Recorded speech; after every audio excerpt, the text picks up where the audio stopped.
جو بوڑھے حج پر نہیں جا سکے تو گھر بیٹھ کر یہ تسبیح 3 مرتبہ پڑھ لیا کریں۔ نبی کریم صلی اللہ علیہ وآلہ وسلم نے فرمایا، بار بار حج کرنے سے زیادہ ثواب ملے گا اور زندگی بھر کے تمام گناہ معاف ہو جائیں گے۔ جس شخص نے بڑھاپے میں یہ ایک تسبیح پڑھ لی تو اللہ تبارک و تعالیٰ اس کے سارے گناہ معاف کر دیتا ہے اور جنت بھی اس شخص کا انتظار کرتی ہے۔ حضور اکرم صلی اللہ علیہ وآلہ وسلم کے پاس ایک بوڑھا شخص آیا اور عرض کیا کہ یا رسول اللہ صلی اللہ علیہ وآلہ وسلم، میری عمر ڈھل چکی ہے، گناہوں کا بوجھ ہے، اللہ سے معافی مانگتا ہوں مگر دل خوف زدہ ہے۔ آپ صلی اللہ علیہ وآلہ وسلم نے فرمایا، یہ تسبیح 3 مرتبہ پڑھو، اللہ تعالیٰ تمہارے سارے گناہوں کو معاف کر دے گا، تمہارے دل پر سکینت نازل فرمائے گا۔ وہ بوڑھا شخص خوشی سے نعرہ تکبیر بلند کرتا ہوا مسجد سے باہر نکلا اور آپ صلی اللہ علیہ وآلہ وسلم نے فرمایا،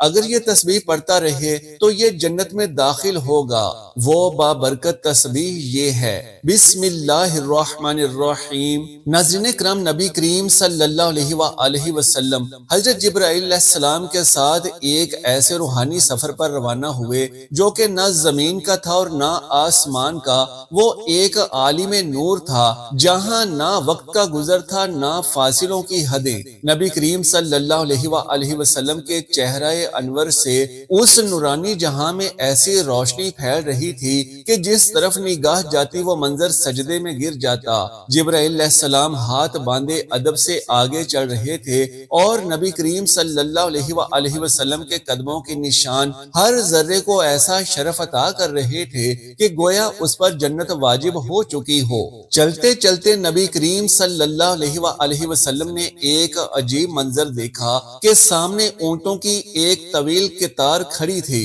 اور ہر اونٹ کے اوپر ایک صندوق رکھا ہوا تھا اور ہر صندوق پر کفر لگا ہوا تھا۔ جبرائیل علیہ السلام نے عرض کیا کہ یا رسول اللہ صلی اللہ علیہ وآلہ وسلم، یہ وہ راز ہیں جو کہ قیامت تک بند رہیں گے لیکن آپ کے حکم سے سب کچھ کھولا جا سکتا ہے۔ نبی کریم صلی اللہ علیہ وآلہ وسلم نے فرمایا کہ اے جبرائیل، ان صندوقوں کو کھولو تاکہ ہمیں ان کے اسرار دکھائے جائیں۔ حضرت جبرائیل علیہ السلام نے آسمان کی طرف دیکھا اور پھر عاجزی سے بسم اللہ الرحمن الرحیم پڑھ کر پہلے صندوق کو کھولا۔ صندوق کھلتے ہی روشنی کا ایک سیلاب باہر نکلا اور اس میں ہزاروں انڈے تھے۔ ہر انڈے کے اندر ایک چھوٹا سا ذرہ تھا اور ہر ذرے میں خشخاش کا ایک دانہ تھا۔ نبی کریم صلی اللہ علیہ وآلہ وسلم نے اس خشخاش کے دانے کو دیکھا تو فرمایا، سبحان اللہ، جبرائیل یہ کیا ہے؟ حضرت جبرائیل علیہ السلام نے عرض کیا، یا رسول اللہ صلی اللہ علیہ وآلہ وسلم،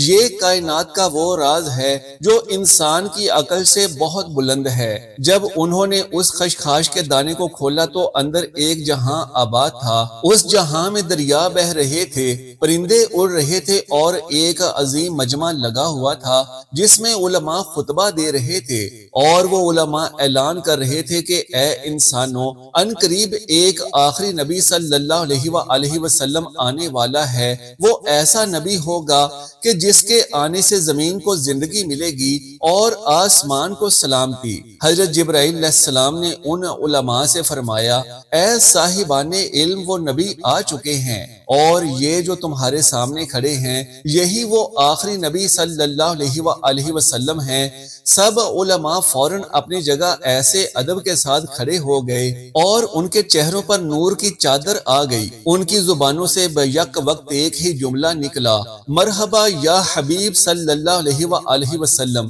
نبی کریم صلی اللہ علیہ وآلہ وسلم نے فرمایا، اے جبرائیل، یہ منظر تو ایسا ہے کہ دل کو کپ کپاہٹ ہو اور روح وجد میں آ جائے۔ حضرت جبرائیل علیہ السلام نے عرض کیا کہ یا رسول اللہ صلی اللہ علیہ وآلہ وسلم، یہ تو ایک صندوق کا راز ہے اور اس جیسے ہزاروں صندوق اور ہیں۔ ہر صندوق میں لاکھوں جہاں ہیں اور ہر جہاں میں آپ کی آمد کا ذکر ہو رہا ہے۔ آپ کی نبوت کی روشنی ان انڈوں کے اندر داخل ہو کر عالموں تک پہنچ چکی ہے۔ پھر پیارے آقا صلی اللہ علیہ وآلہ وسلم ایک اور صندوق کے قریب گئے جبرائیل علیہ السلام نے بسم اللہ پڑھی اور صندوق کھولا تو اندر ایک شہر تھا اور اس شہر کے در و دیوار پر لکھا ہوا تھا لا الہ الا اللہ محمد رسول اللہ۔ اس شہر کے ہر مکین کی پیشانی پر نور تھا اور سب ذکر کر رہے تھے۔ یہ منظر دیکھ کر نبی کریم صلی اللہ علیہ وآلہ وسلم کی آنکھوں میں آنسو آ گئے اور فرمایا کہ جبرائیل علیہ السلام یہ کون لوگ ہیں؟ جبرائیل علیہ السلام نے کہا یہ آپ کی امت ہے جو ابھی دنیا میں نہیں آئی مگر ان کے دلوں میں آپ کی محبت رکھی جا چکی ہے، ان کا رزق، ان کی دعا، ان کا ایمان سب اسی ذکر سے جڑا ہے۔ نبی کریم صلی اللہ علیہ وآلہ وسلم نے فرمایا کہ اے جبرائیل اگر یہ سب میرے امتی ہیں تو کیا ان کے گناہ معاف ہوں گے؟ تو جبرائیل علیہ السلام نے کہا کہ یا رسول اللہ صلی اللہ علیہ وآلہ وسلم اگر وہ آپ کا نام لے کر ایک بار بھی آنکھ بھر کے رو لیں تو ان کے گناہوں کو زمین سے آسمان تک معاف کر دیا جائے گا، اور اگر وہ ایک مرتبہ بھی یہ مختصر سا کلمہ پڑھ لیں سبحان اللہ و بحمدہ اللہ لا الہ الا هو الحی القیوم تو ان کے نامہ اعمال میں ہزاروں نیکیاں لکھ دی جائیں گی۔ نبی کریم صلی اللہ علیہ وآلہ وسلم نے فرمایا جبرائیل ان صندوقوں میں کتنی نشانیاں ہیں؟ جبرائیل علیہ السلام نے عرض کیا یا رسول اللہ صلی اللہ علیہ وآلہ وسلم ان میں ہر اس شخص کے راز ہیں جو آپ سے محبت کرتا ہے، اور ہر وہ آنسو محفوظ ہے جو کسی نے رات کی تنہائی میں آپ کا نام لے کر بہایا ہے۔ ناظرین کرام جان لیجئے کہ اللہ تبارک و تعالیٰ فرماتا ہے کہ اے ابن آدم ہم نے تجھے مٹی سے پیدا کیا اور مٹی میں ہی لوٹا دیں گے، مگر اس درمیانی سفر میں تجھے عقل دی، شعور دیا، اعضاء دیے، دل دیا، آنکھ دی، کان دیے، زبان دی، اور سب سے بڑی نعمت یہ دی کہ تجھے ہم نے اپنے بندوں میں چن لیا اور تجھ سے کہا کہ دیکھ یہ زندگی کھیل تماشا نہیں ہے۔ ہم نے تیری زندگی کے ہر مرحلے کو نشاندہی کے ساتھ بنایا۔ جب تو رحم میں نطفہ تھا تو ہم نے تیری تخلیق شروع کی، پھر گوشت کا لوتھڑا، پھر اس میں روح پھونکی، اور جب تو پیدا ہوا تو والدین کی گود میں خوشی کا محور بنا، دودھ پیا، غذا کھائی، پھر کھیل کود میں مشغول ہوا، پھر جوانی آئی جسے سجین کہا گیا، پھر داڑھی نکلی اور تو غلام کہلایا، پھر مرحق ہوا، جب پورے جوش سے مرد بن گیا پھر شاب کہلایا، پھر رجل، پھر کہول، جب 30 سال کی عمر پار کی، پھر جب 40 کا ہوا تو شیخ کہلایا، پھر جب عمر ڈھلنے لگی ہڈیاں کمزور ہوئیں، بینائی کمزور ہوئی تو ارذل عمر میں داخل ہوا، اور یہاں سے زندگی کا زوال شروع ہوا۔ حضرت انس رضی اللہ تعالیٰ عنہ سے مروی ہے کہ رسول اللہ صلی اللہ علیہ وآلہ وسلم نے ارشاد فرمایا کہ جن کی عمر اسلام میں 40 سال کو پہنچ جائے اللہ تعالیٰ اس کو 3 بڑی بیماریوں سے محفوظ فرماتا ہے، جنون، جزام اور برس۔ جب وہ 50 سال کو پہنچتا ہے تو اللہ اس پر حساب کو آسان فرما دیتا ہے، جب وہ 60 سال کا ہوتا ہے تو اللہ تعالیٰ اس کو اپنی طرف رجوع کرنے کی توفیق دیتا ہے، اور جب 70 سال کا ہو جاتا ہے تو آسمان والے اس سے محبت کرنے لگتے ہیں، اور جب وہ 90 سال کا ہو جاتا ہے تو اللہ تعالیٰ اس کے تمام پچھلے گناہ معاف فرما دیتا ہے۔ اس کا لقب امین اللہ اور اسیر اللہ فی الارض رکھا جاتا ہے، زمین پر اللہ کا قیدی، کیونکہ وہ قوت سے محروم ہوتا ہے، خواہشات مر چکی ہوتی ہیں تو وہ ایک قیدی کی طرح زندگی گزارتا ہے۔ حضرت ابو بکر صدیق رضی اللہ تعالیٰ عنہ سے روایت ہے کہ آپ رضی اللہ تعالیٰ عنہ نے فرمایا کہ نبی کریم صلی اللہ علیہ وآلہ وسلم کے پاس ایک شخص حاضر ہوا اور پوچھا کہ یا رسول اللہ صلی اللہ علیہ وآلہ وسلم سب سے بہترین شخص کون ہے؟ آپ صلی اللہ علیہ وآلہ وسلم نے فرمایا جو شخص بڑھاپے کو پہنچے اور اس کی نیکیاں بہت زیادہ ہوں، اور سب سے برا وہ ہے کہ جو بڑھاپے کو پہنچے اور اس کے گناہ زیادہ ہوں۔ ناظرین کرام جان لیجئے کہ حضرت ابن مسعود رضی اللہ تعالیٰ عنہ بیان کرتے ہیں کہ رسول اکرم صلی اللہ علیہ وآلہ وسلم نے فرمایا کہ قیامت کے دن ابن آدم سے 5 سوال ہوں گے، جن میں سے ایک یہ ہوگا کہ اپنی جوانی کہاں خرچ کی، اپنی عمر کس چیز میں ضائع کی، اپنے علم پر کتنا عمل کیا۔ حضرت علی رضی اللہ تعالیٰ عنہ کے پاس ایک شخص آیا اور کہنے لگا کہ میرے بال سفید ہوتے جا رہے ہیں، یہ کس چیز کی علامت ہے؟ فرمایا کہ یہ یاد دہانی ہے کہ تو اس دنیا میں نہیں رہے گا اور ان قریب اس دار فانی سے رخصت ہونے والا ہے۔ ناظرین اکرام، حضرت سعد رضی اللہ تعالیٰ عنہ سے روایت ہے کہ نبی کریم صلی اللہ علیہ وآلہ وسلم نے فرمایا کہ نمازوں کے بعد یہ دعا کرو، اے اللہ میں بزدلی سے تیری پناہ مانگتا ہوں، ارذل عمر کی طرف لوٹائے جانے سے تیری پناہ میں آتا ہوں، اور قبر کے عذاب سے تیری پناہ مانگتا ہوں۔ جان لیجئے کہ ارذل عمر سے مراد وہ عمر ہے کہ جب انسان بچپن کی حالت کی طرح واپس لوٹ جاتا ہے، نہ وہ خود کی صفائی رکھ سکتا ہے، نہ ہی سونگنے، دیکھنے اور سننے کی طاقت رہتی ہے، اور گھر والوں کے لیے بوجھ بن جاتا ہے، عقل کمزور ہو جاتی ہے اور لوگ موت کی تمنا کرنے لگتے ہیں۔ علامہ عینی رحمت اللہ علیہ فرماتے ہیں کہ ارذل عمر وہ عمر ہے کہ جس میں انسان اپنی عقل کھو دیتا ہے، سمجھنے کی طاقت نہیں رہتی، یادداشت ختم ہو جاتی ہے، ایسے شخص کی حالت معذور بچے جیسی ہو جاتی ہے، وہ عبادت نہیں کر سکتا، حتیٰ کہ وہ کسی انسان کو نہیں پہچان پاتا۔ جان لیجئے کہ حضرت عطا نے حضرت ابن عباس رضی اللہ تعالیٰ عنہ سے روایت کی ہے کہ جو شخص قرآن کی تلاوت کرتا رہتا ہے، اللہ تعالیٰ اسے ارذل عمر کی طرف نہیں لوٹاتا۔ حضرت اکرمہ نے فرمایا کہ جو علم قرآن سے جڑا رہے وہ کبھی بھی ذلت والی عمر کو نہیں پہنچتا، بلکہ جتنی عمر بڑھتی ہے اتنی ہی عزت بڑھتی ہے۔ جان لیجئے کہ اللہ تبارک و تعالیٰ ارشاد فرماتا ہے کہ ہم نے انسان کو مٹی سے پیدا کیا اور پھر ہم ہی انسان کو وفات دیتے ہیں اور بعض کو ناکارہ عمر کی طرف لوٹا دیتے ہیں تاکہ وہ جاننے کے بعد بھی کچھ نہ جان سکے۔ لہٰذا اے بندہ مومن، اگر اللہ نے تجھے جوانی دی، صحت دی، طاقت دی تو اس کا شکر ادا کر اور نیک اعمال کر تاکہ بڑھاپے میں تیرے لیے آسانیاں ہوں۔ جان لیجئے کہ نبی کریم صلی اللہ علیہ وآلہ وسلم نے فرمایا کہ جو شخص 3 مرتبہ یہ تسبیح پڑھ لے تو اللہ تعالیٰ اس کے تمام گناہ معاف فرما دیتا ہے، خواہ وہ میدان جنگ سے بھاگنے والا ہی کیوں نہ ہو۔ یاد رہے کہ مارکہ حق و باطل کے دوران دشمن کے خوف سے جنگ کے میدان کو چھوڑ کر بھاگنا گناہ کبیرہ ہے۔ جنگ کے دوران صرف 2 ہی راستے ہوتے ہیں، حق کی فتح ہوتی ہے اور مجاہد غازی بن کر واپس آتا ہے، یا پھر حق و باطل کے مارکے کے دوران جام شہادت نوش کر کے اللہ کے حضور سرخرو ہو جاتا ہے۔ تیسرا یعنی جنگ چھوڑ کر واپسی کا راستہ اختیار کرنا بہت بڑا گناہ ہے، لیکن جو شخص یہ تسبیح 3 بار پڑھ لے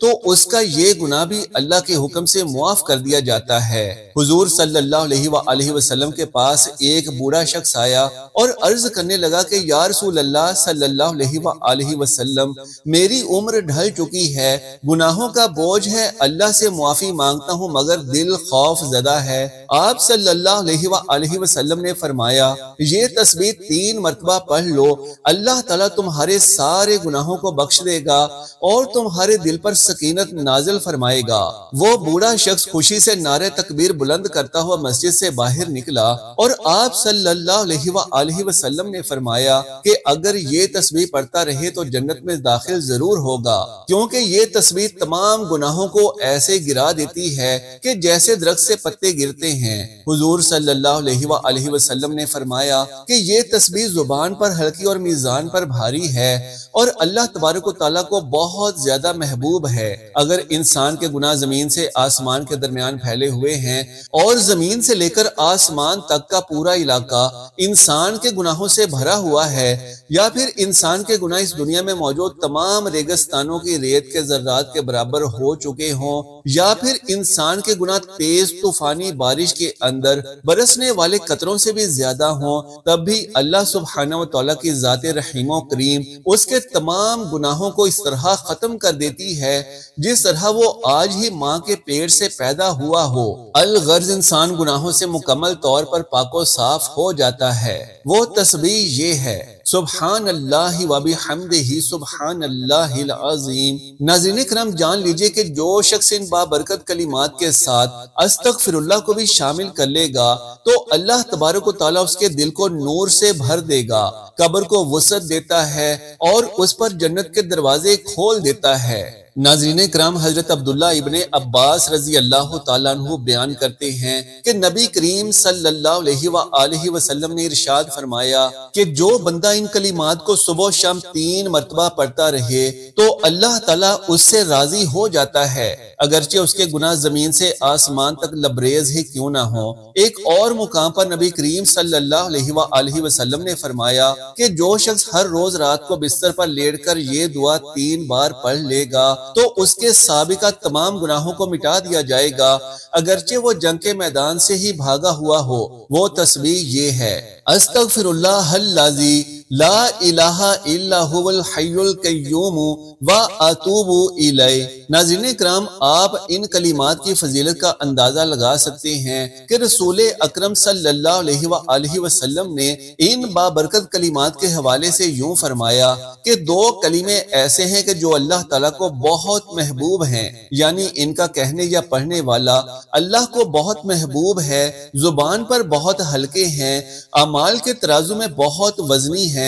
اور وہ 2 کلمے یہ ہیں: سبحان اللہ وبحمدہ سبحان اللہ العظیم۔ رسول اللہ صلی اللہ علیہ وآلہ وسلم نے فرمایا کہ جو شخص بھی سبحان اللہ وبحمدہ ایک دن میں 100 مرتبہ پڑھے تو اس کے صغیرہ گناہ مٹا دیے جائیں گے، چاہے اس کے گناہ سمندر کی جھاگ کے برابر ہی کیوں نہ ہو۔ ایک اور حدیث مبارکہ میں نبی کریم صلی اللہ علیہ وآلہ وسلم نے فرمایا کہ جو شخص بھی صبح و شام سبحان اللہ وبحمدہ 100 مرتبہ پڑھے تو قیامت کے دن اس سے افضل عمل کسی کا نہیں ہوگا سوائے اس شخص کے جس نے اس کے برابر یا اس سے زیادہ ان کلمات کو پڑھا ہو۔ ناظرین کرام، ام المومنین حضرت جویریہ رضی اللہ تعالیٰ عنہ بیان کرتی ہیں کہ حضور نبی اکرم صلی اللہ علیہ وآلہ وسلم صبح کی نماز پڑھنے کے بعد صبح ہی ان کے پاس سے چلے گئے اور وہ اس وقت اپنی جگہ پر بیٹھی تھی۔ پھر آپ دن چڑھے تشریف لائے اور وہ وہیں بیٹھی ہوئی تھی۔